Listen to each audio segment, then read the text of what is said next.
Bonjour et bienvenue sur Anatomie avec Abdoulaye. Aujourd'hui, nous allons travailler sur les viscères de la cage thoracique.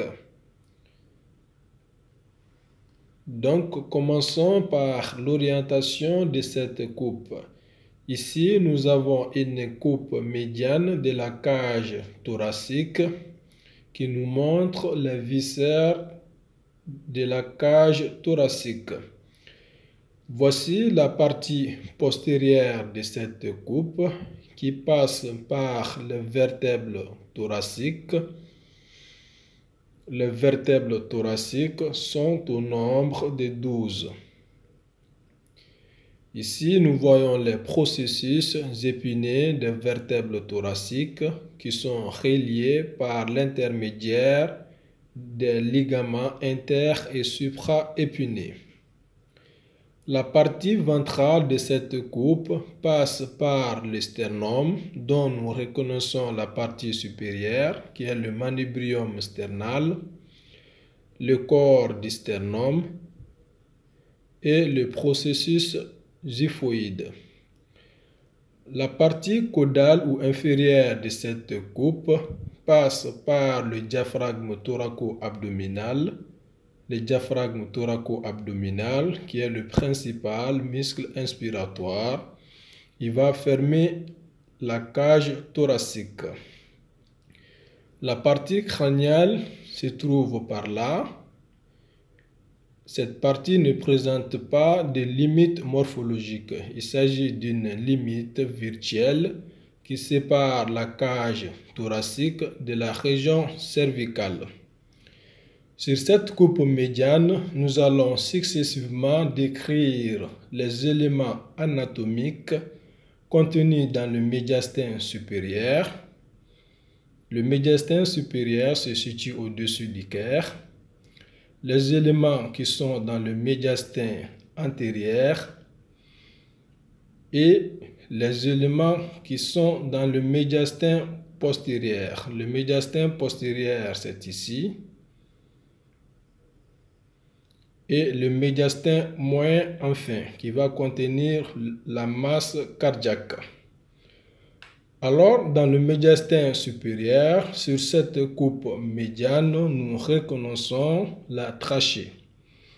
Donc, voici la trachée, la partie cervicale de la trachée qui nous montre que la trachée prend naissance au bord inférieur du cartilage cricoïde. Ici, c'est le cartilage cricoïde.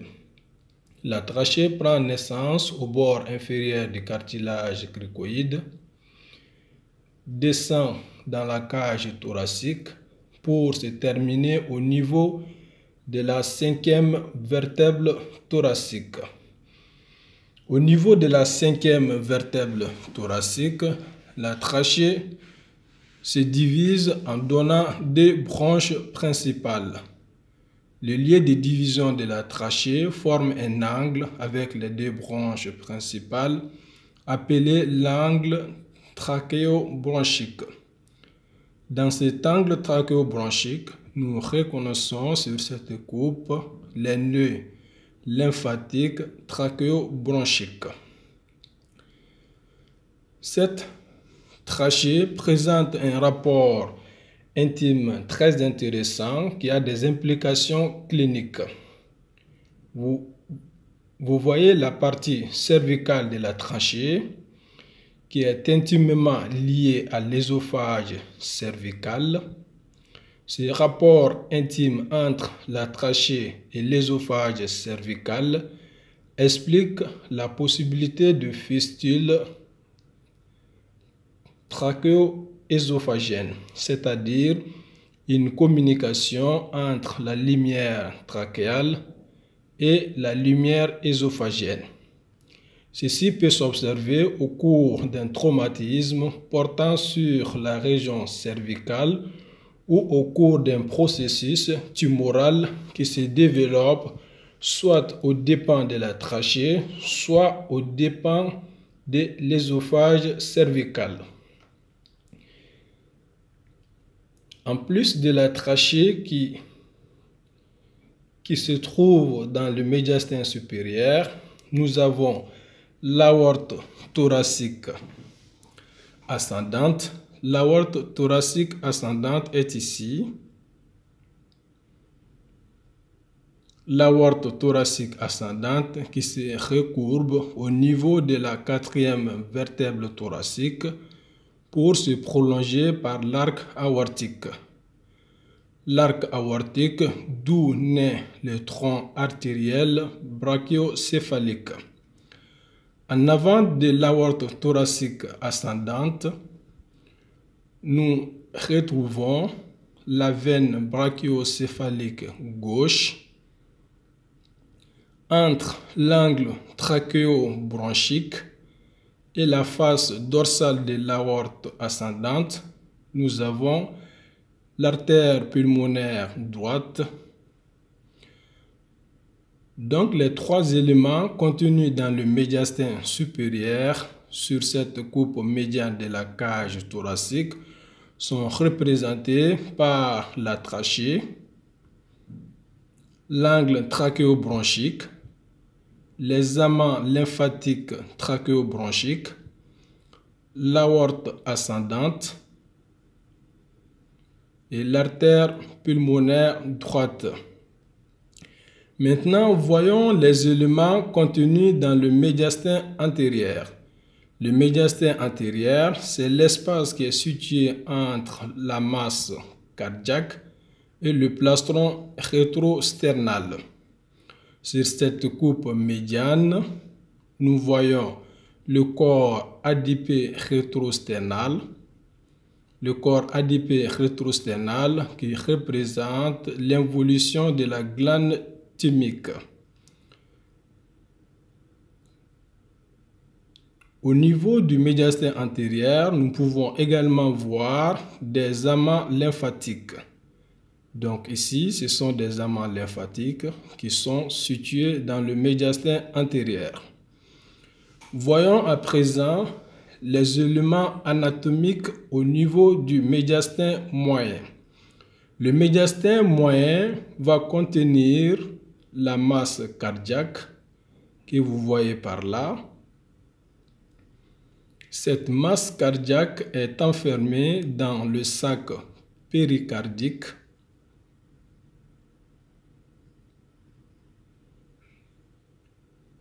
Sur cette coupe médiane, nous voyons trois cavités cardiaques. Ici, nous avons l'atrium droit. Nous avons l'atrium gauche. Ici, l'atrium droit et le ventricule droit. L'atrium droit et le ventricule droit communiquent par l'intermédiaire de l'orifice atrio-ventriculaire droit qui nous présente ici la cuspide postérieure. Un rapport intéressant s'établit entre l'atrium gauche que vous voyez par là et l'œsophage thoracique. L'œsophage thoracique, c'est une structure anatomique qui se trouve dans le médiastin postérieur. Ce rapport intime entre l'atrium gauche et l'œsophage thoracique explique la possibilité en pratique clinique de réaliser un examen complémentaire assez intéressant en chirurgie cardiaque, sinon en cardiologie d'une manière générale.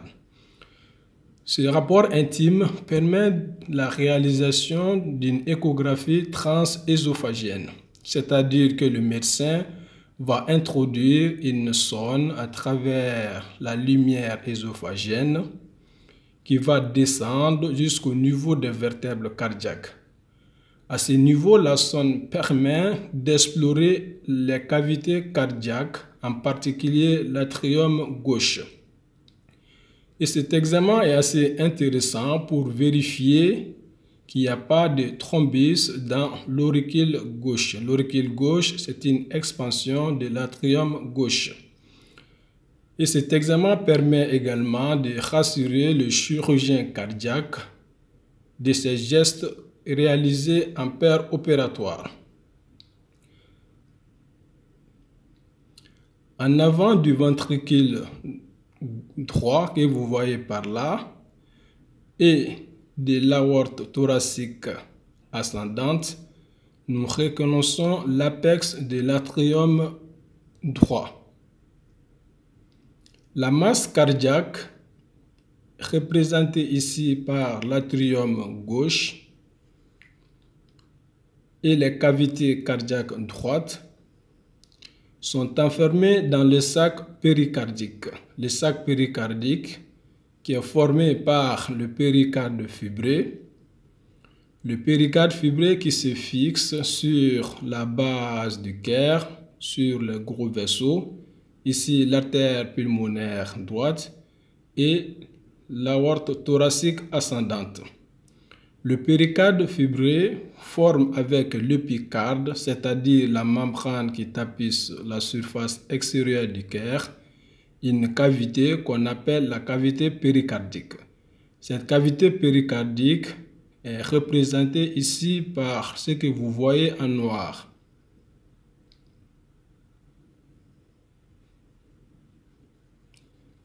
Enfin, voyons les éléments du médiastin postérieur. Le médiastin postérieur, par définition, se trouve entre le cœur et les vertèbres cardiaques. Les vertèbres numéro 6, 7 et 8.